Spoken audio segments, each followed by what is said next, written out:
குருப்யோ நமஹ. நமோ நமஹ. தக்ஷிணாமூர்த்தி ஸ்தோத்திரம் 5வது செஷன் உங்களை எல்லாம் வரவேற்கிறேன். இப்போ நாலாவது செஷனில் கடைசியில் என்ன வேர்டு பார்த்தோம்னா ஆச்சாரியேந்திரம் அப்படின்னு பார்த்தோம். ஆச்சாரியானாம் இந்திரக ஷஷ்டி தத்புருஷ சமாசத்தில் பார்த்தோம். எல்லா ஆச்சாரியர்களுக்கும் அவர் தான் தலைவர், ஆதி குரு அப்படின்னு பார்த்தோம் இல்லையா. ஸோ சதாசிவ சமாரம்பாம் சங்கராச்சாரிய மத்தியமாம் அஸ்மதாச்சாரிய பரியந்தாம் வந்தே குரு பரம்பராம். இப்போ அடுத்தாப்பில் உள்ளது போகலாம். இந்த குரு பரம்பரையில் எவ்வளோ பெனிஃபிட் பார்த்தோம் இல்லையா. பார்த்தெல்லாம் முதல்ல இந்த கடவுள்கள் எல்லாமே நம்மளுக்கு குருவாக இருந்திருக்கா. யார்? பிரம்மா விஷ்ணு சிவனுமே நம்மளுக்கு குருவாக இருந்திருக்கா. அப்புறம் ரிஷிகள், நிறைய ரிஷிகள்லாம் குருவாக இருந்திருக்காங்க. யாரெல்லாம் பார்த்தோன்னா வசிஷ்டரோட அப்புறம் அவர் பையன் சக்தி, அப்புறம் சக்தியோட பையன் பராசரத்தோட பையன் வியாசரோட பையன் சுகக. இவ எல்லாரும் குருவாக இருந்திருக்கா. இவ ரிஷி. முதல்ல தேவர்கள், அப்புறம் ரிஷிகள், அப்புறம் மனுஷர்களாக இருந்தவங்கள்லாம்.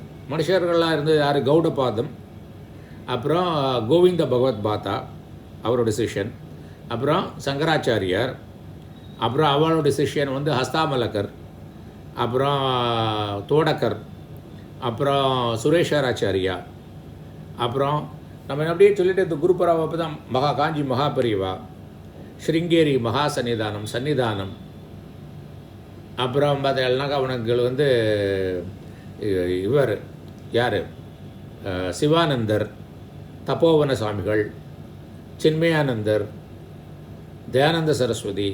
என்னோடய குரு பரமஸ்வாமி பரமார்த்தானந்தா, குருபரானந்தா, ஓம்காரானந்தா, பிரம்மாத்மானந்தா. இப்படி குரு பரம்பரை போயிட்டே இருக்குது. இது கண்டினியூ ஆகிட்டே இருக்கும்.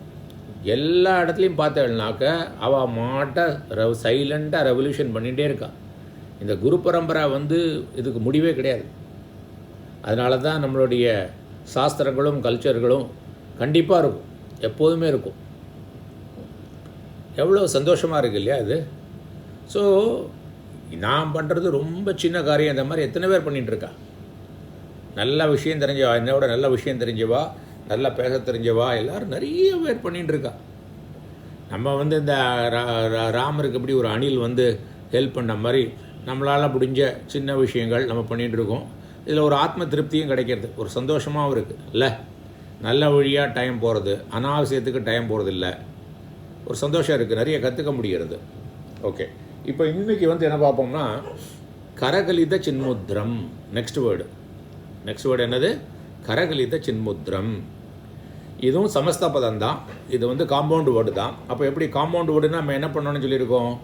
முதல்ல 2 நாமினல் பேஸ் எடுத்துட்டு அதோட அதுக்கு தகுந்த சஃபிக்ஸை ஆட் பண்ணி சமஸ்தபதம் பண்ணி அந்த சமஸ்தபதத்தில் அந்த 3வது நாமினல் பேஸ் எடுத்து திரும்ப அதுக்கு தகுந்த மாதிரி சஃபிக்ஸை ஆட் பண்ணி சமஸ்தபதம் இப்படி பண்ணிகிட்டே இருக்கணும் போட்டிருக்கோம்.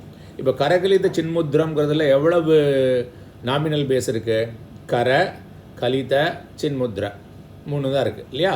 அப்போ முதல் 2 எடுத்துக்கலாம். கர, கலித அப்படின்னு அந்த 2 நாமினல் பேஸையும் எடுத்துட்டு அதுக்கு தகுந்த ஒரு சஃபிக்ஸையும் ஆட் பண்ணலாம். அப்போது என்ன கிடைக்கும் நம்மளுக்கு?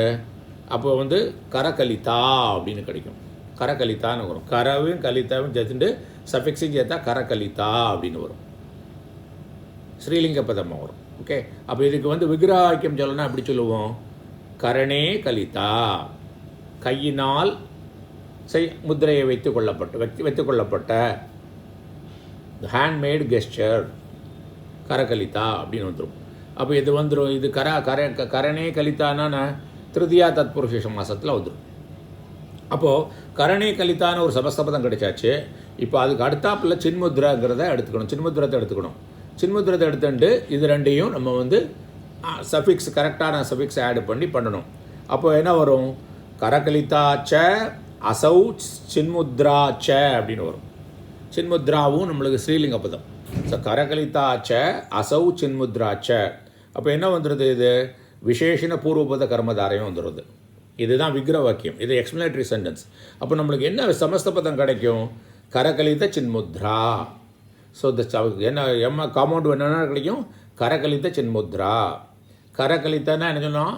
கையால் பண்ணப்பட்ட ஹேண்ட்மேட் கெஸ்டர். என்ன முத்ரா? சின்முத்ரா கெஸ்டர். அது கரகலித சின்முத்ரா அப்படின்னு கிடைச்சது. விசேஷன பூர்வபத கர்மதாரை கிடைச்சது. அப்புறம் நம்மளுக்கு என்ன வேணும்? இந்த கரகலித சின்முத்ரம் தட்சிணாமூர்த்தியை குவாலிஃபை பண்ணணும். கரகலித சின்முத்ரம் தட்சிணாமூர்த்தி மீடியே தானே சொல்லணும் நம்ம. அப்போ எப்படி வரும்? இந்த சின்முத்ரையை யார் வைத்தின்றிருக்காளோ அவர் அப்படின்னு வரணும். கரெக்டாக? அப்போ என்ன வரும்? கரகலித சின்முத்ரா எஸ்ய சக. ஷஷ்டி பகுவிரீகி சமாசம் வந்துடும். அப்போ என்ன வந்துடும்? கரகலித சின்முத்ரக அப்படின்னு வந்துடும். கரகலித சின்முத்ரக யார்? தட்சிணாமூர்த்தி. அவரை இங்கும்போது என்ன வரும்? கரகலித சின்முத்ரக தம் தட்சிணாமூர்த்திம் ஈடே. அப்போது இந்த சின்முத்ரையை வச்சுட்டு இருக்கிற தட்சிணாமூர்த்தியை நான் வணங்குகிறேன். இந்த கரகலித சின்முத்ரத்தை பற்றி கொஞ்சம் தெரிஞ்சுக்கலாம். சின்முத்ரையை பற்றியே தெரிஞ்சுக்கலாம். சின்முத்ரையை எப்படி வச்சுக்கிறது? இப்படி வச்சுக்கிறது. இங்கே இதை ஃபிங்கர் என்ன சொல்லுவான்? இதுக்கு அங்குஷ்டக அப்படிம்பாங்க. இது அங்குஷ்டக, இது தர்ஜனி, மத்தியமா, அனாமிகா, கனிஷ்டிகா அப்படின்னு பேர். இது கனிஷ்டிகா. இது அங்குஷ்டக, தர்ஜனி, மத்தியமா, அனாமிகா, இந்த விரல் அனாமிகா, கனிஷ்டிகா. இந்த நாலும் பார்த்தோம்னா சான்ஸ்கிரிட்டில் இது ஃபிமனைன் ஜெண்டர், ரெப்ரசன்டிங் த பிரகிருதி. பிரகிருத்தியும் புருஷாவும் சேர்ந்து தானே இருக்குது எல்லாமே. இந்த உலகம்னாலே பிரகிருத்தியும் புருஷாவும் இருக்குது. இன்னட் ஆப்ஜெக்டும் இருக்குது, சென்ஷியன்ட் ஆப்ஜெக்டும் இருக்குது. இந்த சென்ஷியன் ஆப்ஜெக்ட் தான் இதெல்லாம் இன்னட் ஆப்ஜெக்ட். இது ரெண்டும் சேர்ந்து தான் ஆப்ரேட் பண்ண முடியும். அப்போ இது கரகலித சின்முத்ரா. இப்போ இப்படி வச்சுக்கிறோம். இந்த முத்ரா தான் சின்முத்ரா, சித்து முத்ரா. ஓகே, சித்துக்குன்னா கான்ஷியஸ்னஸ் இல்லையா? அந்த சித் முத்ரா, அதை காட்டக்கூடிய முத்ரா எப்படி இருக்குது? சரி, இந்த முத்திரத்தில் என்ன சிக்னிஃபிகன்ஸ்னு பார்த்தேன்னாக்கா, இது பரமாத்மா. இந்த ஃபிங்கர் தட் இஸ் அங்குஷ்டக பரமாத்மா. இது ஜீவாத்மா, தர்ஜினி. ஓகே, இது என்னது? நம்ம மத்தியமா ஃபிங்கர் என்னது? மத்தியமா காரண சரீரம், காசல் பாடி. இது அனாமிகா சூக்ஷ்ம சரீரம். அப்புறம் கனிஷ்டிகா ஸ்தூல சரீரம். இப்போ இது பரமாத்மா, இது ஜீவாத்மா, இது காரண சரீரம், இது சூக்ஷ்ம சரீரம், இது ஸ்தூல சரீரம். அப்போது நம்ம இந்த முத்திரை பண்ணணும்னா என்ன பண்ண வேண்டியிருக்கு? ஜீவாத்மாவும் பரமாத்மாவும் சேர்ந்து இருக்க வேண்டியிருக்கு. கரெக்டாக? அப்போ சேர்ந்து இருந்தால் மட்டும் போகாது, இந்த மூணும் தனியாக இருக்கணும். அப்போ தான் இது ரெண்டும் சேர்ந்துருக்கும். அப்போ சேர்ந்து இருக்கும்போது என்ன ஆகுதுன்னா ஒரு சர்க்கிள் ஃபார்ம் ஆகுது. சர்க்கிள் என்றைக்குமே அதுக்கு பிகினிங்கும் கிடையாது, எண்டும் கிடையாது. அப்போ இந்த முத்திரை என்னத்தை சொல்கிறதுனாக்க, நான் கான்ஷியஸ்னஸ்ஸு ஐக்கியம் ரெண்டும் ஒன்றாயிருது இல்லையா? ஜீவாத்மாவும் பரமாத்மாவும் ஒன்று தான் அப்படிங்கிறது காட்டுறது இந்த முத்திரை. ஜீவாத்மாவும் பரமாத்மாவும் ஒன்று தான். உபாதி தான் டிஃப்ரெண்ட்டாக இருக்க தவிர உண்மையிலே அதில் தத்துவம் ஒன்று தான். பிரம்ம தத்துவம் தான் ரெண்டும். ஓகே, மௌன வியாக்கியா பிரகடித்த பிரம்ம தத்துவம். இதுதான் பிரம்ம தத்துவம். இதுக்கு சர்க்கிள்னால் முடிவும் கிடையாது, முதலும் கிடையாது, எப்பொழுதும் இருக்கக்கூடியது, எட்டர்னலாக இருக்கக்கூடியது பரபிரம்ம தத்துவம். சரி, அந்த பரம தத்துவம் வரணும்னா என்ன ஆகணும்? காரண சரீரம், சூல சரீரம், சூக்ஷ்ம சரீரம் தள்ளி வச்சுக்கணும். இதோட ஐடென்டிஃபை போடக்கூடாது. நம்ம பண்ணுற மிஸ்டேக் என்ன? நம்ம நீ யாருன்னு கேட்டால் இதைத்தான் சொல்கிறோம். நம்ம என்னோடய உடம்பை பற்றி சொல்கிறோம், அல்லது என் மனசை பற்றி சொல்கிறோம், அது காரணத்தை பற்றி சொல்கிறோம், நான் நைட்டு நல்லா தூங்கினோம் அப்படிங்கிறோம். ஸோ இந்த மூணையும் தனியாக வச்சுட்டா தான் இந்த முத்ரா பண்ண முடியும். அப்போ இந்த ஐடென்டிஃபிகேஷன் இதுலேருந்து எடுத்துகிட்டு அதுதான் நம்ம பண்ணிகிட்ருக்கோம். ரொம்ப கஷ்டம். சொல்கிறது வரி ஈஸி. இந்த தேகாத்ம புத்தி உடம்போடு நம்மளை உடம்பு நான் நினச்சிக்கிறது ஜென்மமாக இருக்குது. அந்த தேகாத்ம புத்தி போகிறதுக்கு தான் நிதித்தியாசனம் பண்ணணும். நம்ம இந்த ஞானத்தை கற்றுண்டு அதிலேயே திங்க் பண்ணிகிட்டே இருக்கணும். திரும்ப திரும்ப திரும்ப திரும்ப நினச்சிட்டே இருக்கணும். அகம் பிரம்மாஸ்மின்னு அதை பற்றியே சொல்லணும். என்ன சரியம் சொன்னாலும் அந்த அவேர்னஸ் தான் நான். சரி, அப்போது இதுதான் சின்முத்ரா. அப்போ இந்த சின்முத்திரையை வச்சுட்டு இருக்கிற தட்சிணாமூர்த்தியை நான் வணங்குகிறேங்கிறோம். மேனேஜ்மெண்ட்லேயும் கம்யூனிகேஷன் பற்றி பேசும்போது 3 மோட்ஸ் ஆஃப் கம்யூனிகேஷன் சொல்கிறாங்க. என்னெல்லாம் மோடுங்கிறாங்க? Body language, tonality and words. வார்த்தைகள், சொற்கள் பண்ணுறது, சொற்களோடு பேசும்போது உள்ள டோனு, அப்புறம் பாடி லாங்குவேஜ். இந்த பாடி லாங்குவேஜ் இப்போ இந்த டோன் வேர்ட்ஸ் 7% தான் communicate பண்ணுறதுங்கிறாங்க. Tonality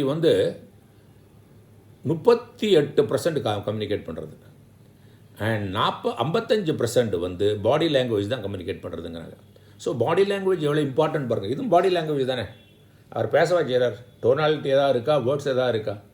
so this is a very effective way of communication also. அப்புறம் நம்ம பார்த்தோம், அங்கே இருக்கிறவரெல்லாம் வர்ஷ்டிஷ்டாந்தகன்னா என்ன சொல்லி பார்த்தோம், வயசானவங்க, மெச்சூர்டானவங்க, விஷயம் தெரிஞ்சவங்க. அவங்கள்ட்ட இதை சொல்லியிருக்கேன்னா அவங்களுக்கு ஏற்கனவே இதை முதிரையை பற்றி தெரியும். இந்த முதிரையை பற்றி சொல்லும்போது ஐடென்டிஃபை பண்ணுறா அப்படின்னு ஏற்கனவே தெரிஞ்சதுனால அந்த முதிரை வெரி எஃபெக்டிவ். தெரியாதவளுக்கு சொல்லித்தான் ஆகணும். அவங்க வர்ஷிஷ்ட அந்தே வசத்துன்னு இருப்போம் இல்லையா. வர்ஷிஷ்டாகனா என்னது, முதிர்ந்தவர்கள், எல்லாம் அறிந்தவர்கள், விஷயம் தெரிஞ்சவங்க. அவங்கள்ட்ட இப்படி காட்டும்போது இந்த பாடி லாங்குவேஜ் வெரி எஃபெக்டிவாக இருக்கும். பாடி லாங்குவேஜ் எஃபெக்டிவாக இருக்குதுன்னு எப்படி தெரியும்? சின்ன குழந்தை, அதுக்கு பேச தெரியாது. அது சிரிக்கும்போது, கை காலை ஆட்டும்போது எவ்வளோ அழகாக கம்யூனிகேட் பண்ணுறது, அது எவ்வளோ சந்தோஷமாக இருக்குது. டோனாலிட்டியை பற்றி பார்த்தோன்னு வச்சுக்கலேன், ஒரே வேர்டு டிஃப்ரெண்ட் டோனில் சொல்லலாம்ல. குட் மார்னிங்கிறது ஒரு வேர்டு, சிரிச்சுட்டே குட் மார்னிங் அப்படின்னாக்கா அது குட்டாவாக இருக்குது, பேட் மார்னிங் தான் அது சொல்லும்போது. வேர்டு சேமாக இருந்தால் கூட டோனாலிட்டினால் டிஃப்ரெண்ட் மீனிங் கிடைக்கும். வா அப்படின்னா என்ன அர்த்தம்? வராதேன்னு அர்த்தம். ஸோ இந்த கரெக்ட்லி சின்முத்ரம் இந்த கம்யூனிகேஷன் மேனேஜ்மெண்ட்டை பற்றி இன்றைக்கி பேசுகிறது, அது அன்றைக்கே ஆதிசங்கரை சொல்லி வச்சுட்டு போயிட்டார். Body language is more effective than tonality and words அப்படின்னு. ரைட்டா? ஸோ இப்போ 7வது வேர்டு முடிச்சிட்டோம். இப்போ 8வது வேர்டு ஆனந்தமூர்த்திம். சில புக்கில் ஆனந்த ரூபம்னு போட்டிருக்கு, ரெண்டும் ஒன்று தான். இப்போ ஆனந்தமூர்த்திம் அப்படின்னாக்க இது என்ன? ஸோ இதுவும் சமஸ்த பதம் தான். ஓகே, மூர்த்திங்கிறது ஸ்ரீலிங்க பதம் தான். அப்போது ஆனந்தமூர்த்திம்னா ஆனந்தா ச அசௌ மூர்த்திஷ்ச விசேஷண பூர்வோத கர்மதாரியம். அப்போது விசேஷணம்னா என்ன? குவாலிஃபை. எது? ஆனந்தமூர்த்தி, சந்தோஷமான மூர்த்தி. இப்போ இந்த ஆனந்தாங்கிறது எதை குவாலிஃபை பண்ணுறது? இந்த மூர்த்தியை குவாலிஃபை பண்ணுறது. இது விசேஷண பூர்வ. அப்போ கிடச்சிரும் ஆனந்தமூர்த்திகி அப்படின்னு வரும். அப்புறம் இந்த ஆனந்தமூர்த்திக்கு நம்ம பண்ணுறோம், யாரோட ஆனந்தமூர்த்தியோ அவருக்கு தானே பண்ணுறோம். அப்போது ஆனந்தமூர்த்திகி எஸ்ய சக, யாரோடு அந்த ஆனந்தமூர்த்தி இருக்கோ, அந்த ஆனந்த ரூபம் இருக்கோ, அந்த அந்த தட்சிணாமூர்த்திக்கு வணக்கம் பண்ணிட்டோமா? இப்போது 8 வேர்டு முடிச்சிட்டோம். இன்னும் 2 வேர்டு தான் இருக்குது. முதல் தியான ஸ்லோகம் முடிக்கணும். அது 2 இன்றைக்கி முடிச்சுடலாம். ஸ்வாத்மாராமம். அப்போ அவர் ஃபர்ஸ்ட் ஆஃப் ஆல் ஸ்மாத்தாரம்னா தன்னிலேயே சந்தோஷமாக இருக்கார். நம்மளுக்கெல்லாம் ஒரு சந்தோஷம் வரணும், வெளியிலேருந்து ஒரு பொருள் வரணும்ல. ஏதாவது ரிசல்ட் கிடைக்கணும், பதவி கிடைக்கணும், இல்லை சாமான் கிடைக்கணும், யாரையா வந்திருப்பாங்க, நிறைய நாள் கழிச்சு நம்ம சொந்தக்காரங்க வந்திருக்கணும். ஸோ வெளியிலேருந்து வர வேண்டியிருக்கு. இவர் ஸ்வாத்மாராமம்னா தனக்குள்ளேயே சந்தோஷமாக இருக்கிறார், எப்போதுமே சந்தோஷமாக இருப்பார். ஏன்? அவர் ஆனந்தமூர்த்தி. ஓகே, ஸோ ஸ்வாத்மாராமமும் அவர் சந்தோஷப்பட வெளியிலேருந்து விஷயங்கள் தேவையில்லை. அப்போ இதுவும் சமஸ்த பதம் தான். ஸ்வஸ்ய ஆத்மா ஸ்வாத்மா, ஷஷ்டி தத்புருஷ சமாசம். தன்னுடைய ஆத்மா ஸ்வாத்மா, ஸ்வாத்மனி ரமதே இது ஸ்வாத்மாரமக. அந்த தன்னிலேயே தன்னுடைய ஆத்மாலேயே சந்தோஷமாக இருக்கிறதுனால ஸ்வாத்மாராமக அப்படின்னு வந்துடும். இது உபபத சமாசம்னு அவர். கும்பம் கரோதி இது கும்பகாரக அப்படி மாதிரி தான். அந்த பானை பண்ணுறவனா பானைக்காரனுங்கிற மாதிரி இங்கே ஸ்வாத்மனி ரமத்தே, தனக்குள்ளேயே சந்தோஷமாக இருக்கிறதுனால அவருக்கு ஸ்வாத்மாராமகன்னு பேர். உபபத சமாசம் இது. ஸ்வாத்மாராமக தம் தட்சிணாமூர்த்தியும், அந்த தட்சிணாமூர்த்திக்கு வணங்குகிறேன். அப்போது இப்போ லாஸ்ட் வேர்டு ஆஃப் திஸ் தியான ஸ்லோகம் முதித வதனம். அவர் ஆனந்த ஸ்வரூபம், தன்னிலேயே சந்தோஷமாக இருக்கார். ஸோ ஆனந்தமூர்த்தி சுவாத்மாராமா, அந்த ரெண்டையும் எடுத்துன்னு பார்த்தோம்னா ஈஸியாக அது எக்ஸ்பிரஸ் எப்படி பண்ணுவார், அது எப்படி வெளிக்காட்டுவார்? முதித வதனம், சிரிச்ச முகம், சந்தோஷமான முகம், அது இருக்குது அவர். ஸோ முதித வதனமும் இங்கேயே அது அவர் ஆனந்தமூர்த்தி சுவாத்மாராமங்கிறது தெரியறது. எப்படி தெரியும் நம்மளுக்கு? அவருடைய முகத்தை பார்த்தாலே முகம் மலர்ந்த முகம், சந்தோஷமான முகம். இப்போ இதுவும் சமஸ்த பதம் தான். முதிதம் ச அசௌ வதனம் ச, இது என்ன விசேஷண பூர்வபத கர்மதாரயம் தான். இந்த முதிதம்ங்கிறது அந்த வதனத்துக்கு குவாலிஃபைங்க, இட் குவாலிஃபைஸ். இந்த முதிதம் குவாலிஃபைஸ் வதனம், முகத்தை காட்டுறது. சந்தோஷங்கிறது சந்தோஷமான முகம்ங்கிறது காட்டுறது இல்லையா? ஸோ இது விசேஷண பூர்வபத கர்மார்த்தம். அந்த முகத்தை உடைய யாருன்னு சொல்லணும் இல்லையா? அப்போ பகுபிரி தான் ஆகணும். முதித வதனம் எஸ்ய சக தம், அந்த தட்சிணாமூர்த்தியும் ஈடே. முடிஞ்சதா? சக்ஸஸ்ஃபுல்லாக நம்ம தியான ஸ்லோகம் ஒரு ஸ்லோகத்தை முடிச்சிருக்கோம். இன்னும் இருக்குது தியான ஸ்லோகம். ஸோ என்ன தியான ஸ்லோகம்? மௌன வியாக்கியா பிரகடித பர பிரம்ம தத்துவ யுவானம், தத்துவம் யுவானம், மௌன வியாக்கியா பிரகடித பர பிரம்ம தத்துவம் யுவானம் வர்ஷிஷ்ட அந்தே வசத் ரிஷிகணைஹி ஆவ்ருதம் பிரம்மனிஷ்டைஹி ஆச்சாரேந்திரம் கரகலித சின்முத்ரம் ஆனந்தமூர்த்தியும் ஸ்வாத்மாராமம் முதிதவதனம் தட்சிணாமூர்த்திம் ஈடே. 12. ஸோ இதோட முடிச்சுக்கலாம். அடுத்த செஷனில் 2வது தியான ஸ்லோகத்துக்கு போவோம். சதாசிவசமாரம்பாம் சங்கராச்சாரிய மத்தியமாம் அஸ்மதாச்சாரிய பர்யந்தாம் வந்தே குரு பரம்பராம்.